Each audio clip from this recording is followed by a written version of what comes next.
Ovde će Mike da sedi, a Boža ovde, ja ću vam. Don't worry. But the main media are here. Pa, kod Vanje je... Sa nama danas gost iz Beča, predsednika Evropske rukometne federacije. Thank you very much. First of all, it's not only an honor to be here in one of our strongest member countries, and for sure a member federation which is cooperating with the European Handball Federation from the very beginning. From the very beginning of the European Federation and from the very beginning of the Serbian Federation, and even before. It's also logical that we have a close cooperation due to the many championships we had in Serbia so far. The organization of the fair today was a good occasion for me to visit Belgrade, and as you all know, it's only a short way from Beč to Belgrade. So once again, I appreciate to be here among friends, and also to have passed an interesting program, having meetings with the Vice President of the Olympic Committee and the Sports Minister, but especially visiting the fair and meeting so many handball enthusiasts there. It's also good for the soul. So I really feel well, and once again, it's not only an honor, it's a pleasure to be here.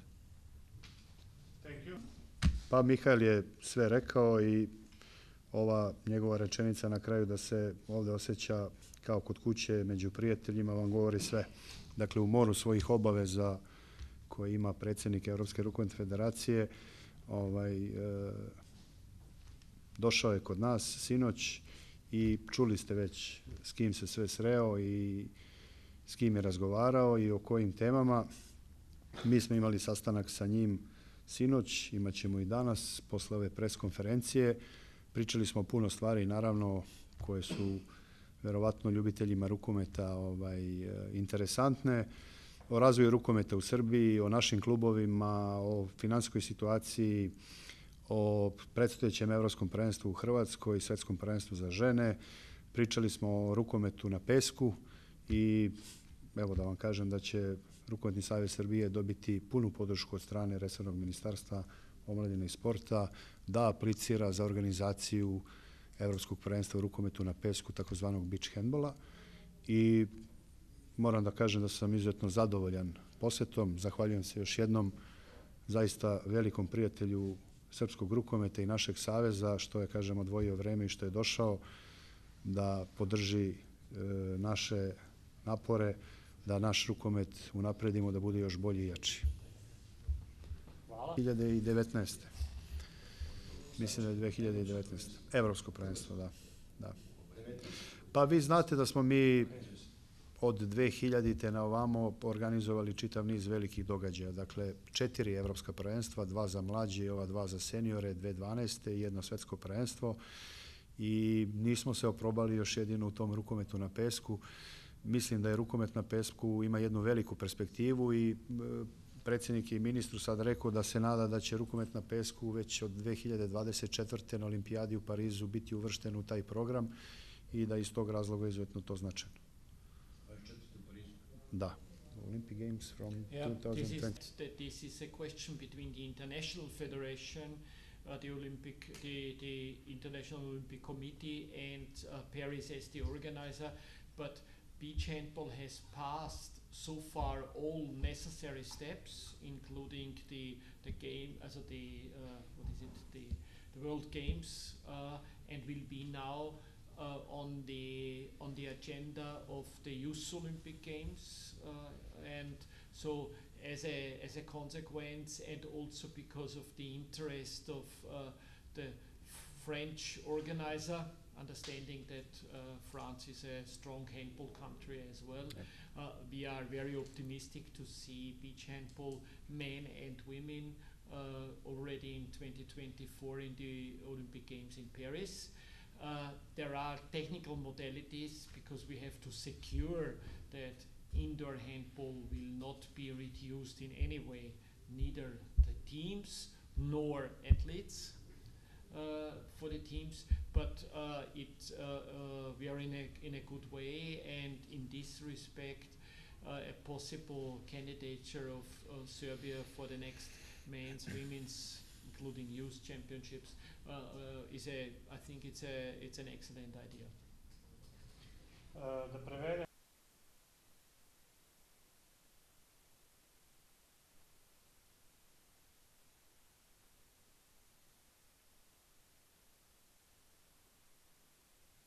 Ima, ali ajde da ja zaista stalno i konstantnu i pomoć i podršku od strane ljudi iz Evropske rukometne federacije i pre Svetske rukometne federacije EHF uvek izlazi u susret sa tim loptama.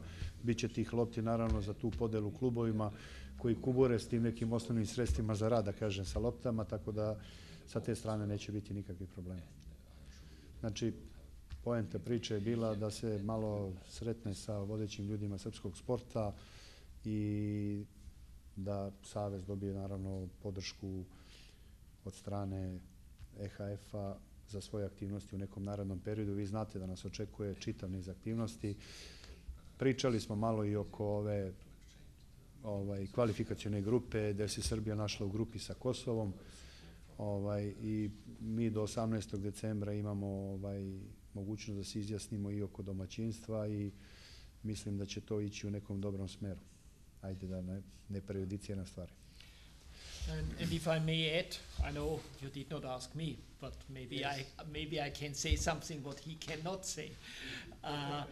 If I may add, Božo Đurković himself is a member of the executive committee of the European Handball Federation since 2016.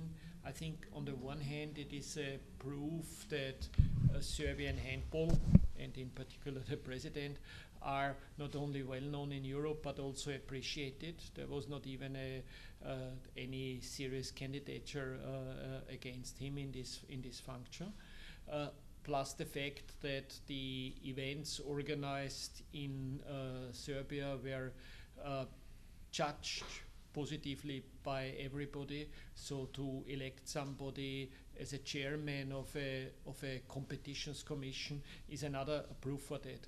And in this function, he definitely, and if you ask me about advantages, he's on the one hand contributing to the EHF, hopefully, but on the other hand, it's also logical that the presence in all decision-making processes gives Serbian handball also the chance to know what's going on in Europe and what the background of all these things is.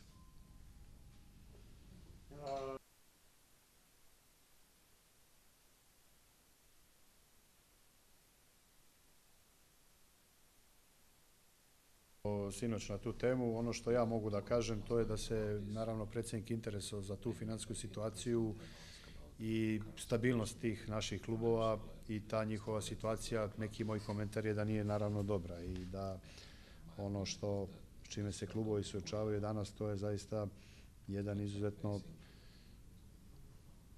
kako bih rekao, jedna izuzetno slaba finansijska potpora kad su klubovi u pitanju. Za nešto ozbiljnije, ako hoćete da igrate ozbiljniju ulogu, ozbiljniju rolu u Ligi šampiona, u Ligi Evrope, u SEHA ligi ili bilo gde, su potrebna naravno značajnija sredstva. Evropska rukometna federacija naravno s tim, ona bi želela da srpski klubovi učestvuju u tim najjačim takmičenjima, ali dokle god se ta situacija ne bude poboljšala, ne bude pojačala, mislim da ćemo mi to teško da pratimo, jer klubovi iz mnogo, da kažem, ekonomski jačih zemalja, bogatih zemalja, pre svega mislim na Nemačku, Francusku, Mađarsku i tako dalje, su u znatno boljoj poziciji, znatno boljom položaju nego što je naš klubski rukomet. Moramo da nađemo neka rešenja da se pojača taj finansijski efekat kod tih naših klubova i da ponovo tražimo mesto neku u Ligi šampiona. Da, to su verovatno videli sponzorstva, to država baš ne može da zaliči. Ne može, da, tu država jako teško može da... Mislim, nije to samo problem srpskog klubskog rukometa, nego je to problem, čini mi se, klubskog sporta u Srbiji, da je to, financije su veliki problem. If I may add once again, because you could also have addressed the question to me, why are they not present? We have to face the reality. There are two possibilities how to enter the Champions League group phase.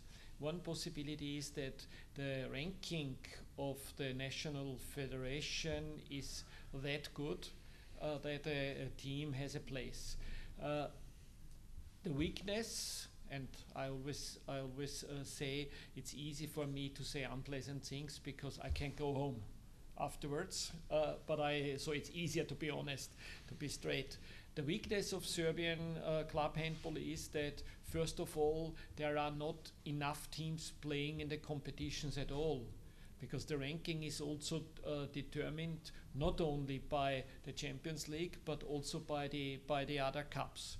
Number one. Number two, if you cannot manage, and Novi Sad is not guilty for that, but if you cannot manage to have a strong ranking, you need to have a very strong team to pass the qualification, because they are exactly in this phase where they have a chance to qualify, and they missed it the last years. So you need to have a very strong team.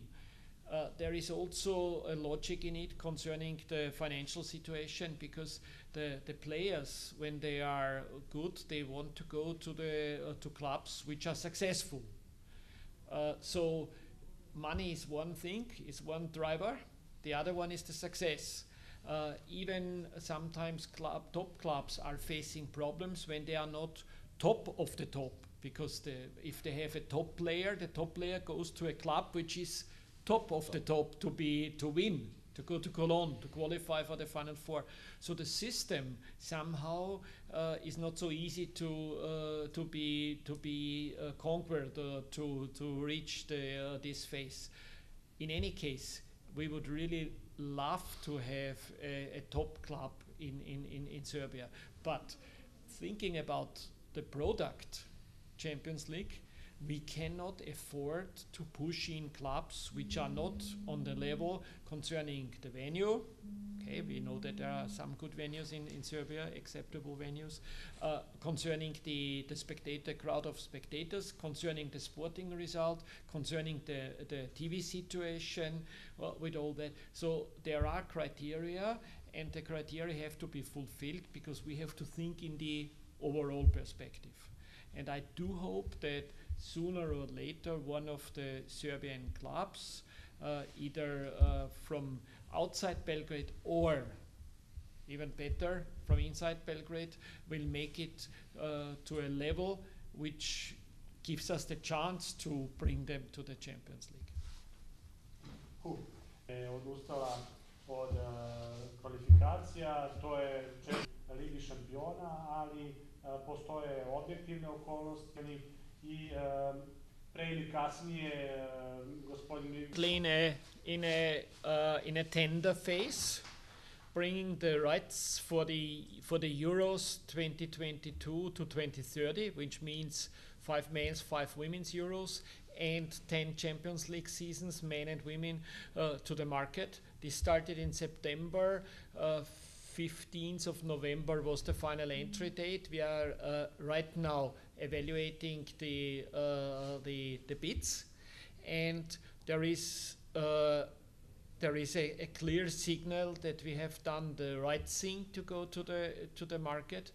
The standards of all the competitions, the Euros on the one hand, but also the Champions League, the development of this of the quality has proved to be interesting for the market. So the offers what we have right now are extremely positive, and we have the choice now to negotiate and to discuss.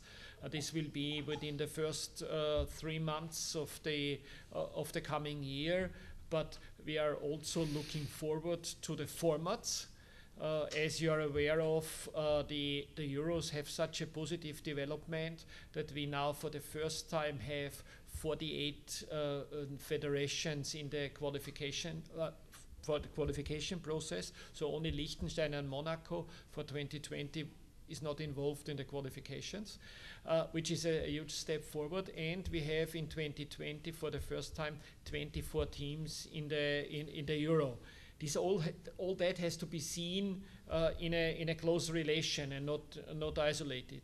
And the same is going to happen with the Champions Leagues, both men and women. We are further developing the formats, but the market situation for us is rather comfortable. And once again, Serbian clubs, and in any case the Serbian national team, are welcome to our competitions.